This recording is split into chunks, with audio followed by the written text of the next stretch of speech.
الحمد لله وكفى وسلام على عباده الذين اصطفى أما بعد فأعوذ بالله من الشيطان زما معزز حاضرين مشايخ کرام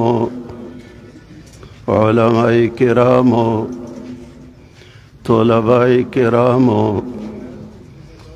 او د توحید او د سنت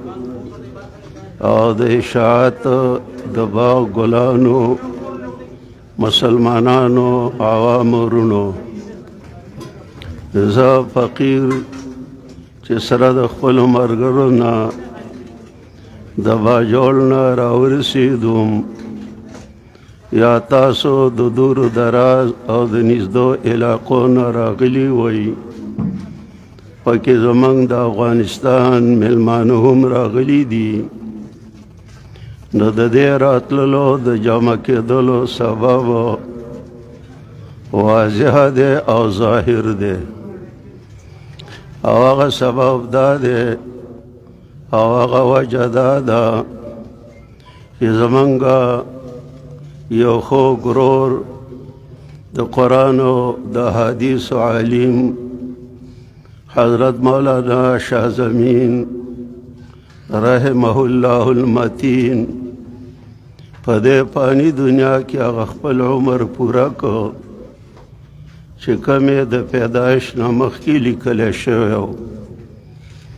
او د آخرت او د برزخ په اوږد سفر باندې روان شو د برزخ زندگی هم ډېره اوږده ده او بیا خو د قیامت زندگی ده نو د هغه چې کوم اخري حق و چې په هغه باندې جنازه کولو نو د دغې جنازې په لړ کې زما او ستاسو حاضري ده چې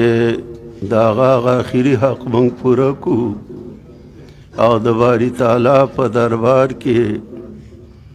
د هغه دپاره په سفارش کې استغفار وغواړو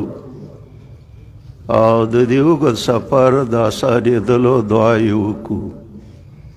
نو دا وایي عیان را چې بیان چې یو ښکاره خبره وي نو د هغې به څه بیان کې نو په دغه کې زما او ستاسو راغونډېدل دي ما تاسو ته د سورة الرحمن نه د قرآن لږه حصه تلاوت کړه او د اشاعت توحید و سنت عوام او خواص الحمدلله د درسونو نه سرابه شوي دي د زمانې په تفسیر او په معنا تاسو ښه پوهیږئ الله فرمایي څوک چې په دې ځمکه آباد دي نو دا پانی کېدونکي دي او پاتې بشي ذات طرف سته چې خاوند د لوی او د عزت دی نو لفظ د کلې ویلی دی نو څومره مخلوقات او د سا خاوندان چې په دې عالم کې آباد شوي دي نو دا به یو ځل د مرګ په سفر باندې ځي او روح به د بدن نه جدا کیږي په دې عالمانو کې یو مشهور عالم دی راغب اصفهاني رحمت الله علیه هغه د قرآن په دې ټکو ټکو باندې تفسیر لیکلی دی هغه ته مفردات وایي د سورة الانبیاء په تفسیر کې هغه لیکلي یا د سورة ال عمران چې کل نفس ذائقة الموت هر نفس سکون کې د مرګ دی وای دا موت عربی لفظ دی دا چې د انسان د ژوند کوم طاقت نو هغه سلب شي او ابانة روح عن الجسد روح د وجود نه وځي مخکې په کالبد کې ساوي روحي نو دا د بدن نه لاړه شي بیا غوږونه اورېدل نشي کولی سترګې لیدل نشي کولی ژبه ویل نشي کولی خپې تلل نشي کولی او لاسونه نیول نشي کولی نو دغه ته مرګ وایي او دغې ته په عربۍ کې موت وایي. نو الله په سوره العمران او سورت انبیا کې هم فرمایلي دي چې هر نفس خو بیا هم څوک غواړي چې ما ته په دې دلیل ووایه. نو زموږ د ټولو مسلمانانو دا عقیده ده چې د دواړو جهانو سردار محمد رسول الله صلی الله علیه وسلم د دې فاني دنیا نه د 43 کالو په عمر کې تشریف وړی دی. نو د دې نه به اوچت دلیل بل کوي. وما محمد خیر الامور اوساطها. نو فیصله په دې کړې چې هغې د 43 کالو په عمر کې د دنیا نه تللی و. دا 53 کاله مکي زندگی وه او 10 کاله مدني زندگی وه. او د عایشه بی په غېږ کې سر مبارک و. نو قاصد پسې لاړ چې د جناب رسول الله صلی الله علیه وسلم ساه مبارکه ووته او هغه وفات شو. نو راشه کله چې هغه مسجد نبوي ته راونوته نو عمر رضی الله تعالی عنه ولاړو